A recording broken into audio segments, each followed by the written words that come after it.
खाटू श्याम, जिन्हें बर्बरीक या खाटू श्याम जी के नाम से भी जाना जाता है, हिंदू धर्म में व्यापक रूप से पूजे जाने वाले देवता हैं, खासकर भारत के राजस्थान क्षेत्र में। खाटू श्याम की कहानी महाभारत में निहित है और यह भक्ति, त्याग और दैवीय हस्तक्षेप की एक आकर्षक कहानी है। घटोत्कच एक शक्तिशाली राक्षस योद्धा और मौरवी एक यादव राजा मुरु की बेटी के पुत्र बर्बरीक अपने दिव्य वंश के कारण अद्वितीय क्षमताओं के साथ पैदा हुए थे। तीरंदाजी और युद्धकला में उनके अद्वितीय कौशल ने उन्हें अजेय बना दिया। किंवदंती है कि जब बर्बरीक बालक थे तब वे भक्ति का सार समझने के लिए अपनी मां के पास गए। जवाब में मौरवी ने उसे भगवान कृष्ण की पूजा करने की सलाह दी, जिन्हें वह सर्वोच्च देवता मानती थी। अपनी मां के मार्गदर्शन से लैस होकर बर्बरीक भगवान कृष्ण को खोजने के लिए निकल पड़े।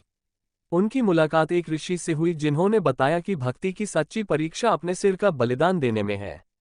अपनी भक्ति साबित करने के लिए उत्सुक बर्बरीक इस असामान्य अनुरोध पर सहमत हो गए।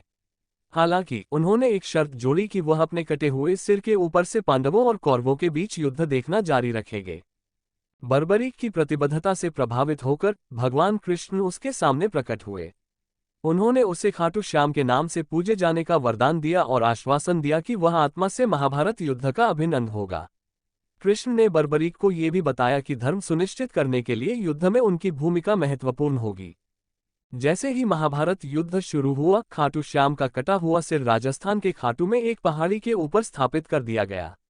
उनकी दिव्य उपस्थिति और चमत्कारी शक्तियों को जल्द ही व्यापक मान्यता मिल गई। भक्त आशीर्वाद लेने के लिए खाटू श्याम के मंदिर में आने लगे और देवता अपने अनुयायियों की सच्ची इच्छाओं को पूरा करने के लिए जाने गए। खाटू श्याम से जुड़े सबसे प्रसिद्ध प्रसंगों में से एक टूटी हुई मन्नत की कहानी है। पौराणिक कथा के अनुसार बर्बरीक ने किसी भी संघर्ष में कमजोर पक्ष का साथ देने की प्रतिज्ञा की थी। जैसे जैसे कुरुक्षेत्र युद्ध बढ़ता गया, खाटू श्याम भाग लेने के लिए उत्सुक हो गए। हालांकि कृष्ण को अपनी प्रतिज्ञा के बारे में पता था। उन्होंने बर्बरीक की धार्मिकता के प्रति प्रतिबद्धता सुनिश्चित करने के लिए एक योजना तैयार की।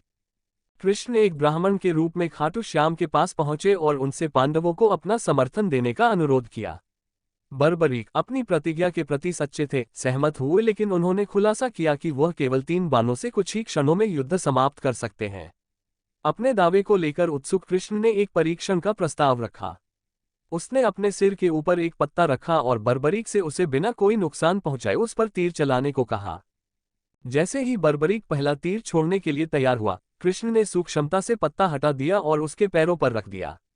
जब बर्बरीक ने तीर छोड़ा तो वह कृष्ण के पैर के चारों ओर घूम गया और वापस लौट आया। यह दर्शाता है कि उसने एक उच्च लक्षित सर्वोच्च सत्ता को पहचान लिया है। कृष्ण के दिव्य स्वरूप को महसूस करते हुए खाटू श्याम ने अपनी भक्ति व्यक्त की और भगवान की इच्छा के सामने आत्मसमर्पण कर दिया। प्रतिज्ञा टूटने की घटना महाभारत के संदर्भ में निष्ठा और धार्मिकता की जटिलताओं को रेखांकित करती है।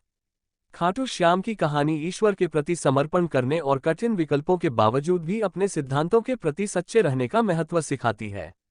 सदियों से खाटू श्याम की पूजा बढ़ी है और खाटू में उनका मंदिर एक प्रमुख तीर्थ स्थल बन गया है। भक्त इस अद्वितीय देवता का आशीर्वाद लेने के लिए मंदिर में आते रहते हैं, जो महाभारत की महाकाव्य गाथा में अटूट भक्ति और दैवीय हस्तक्षेप का प्रतीक है।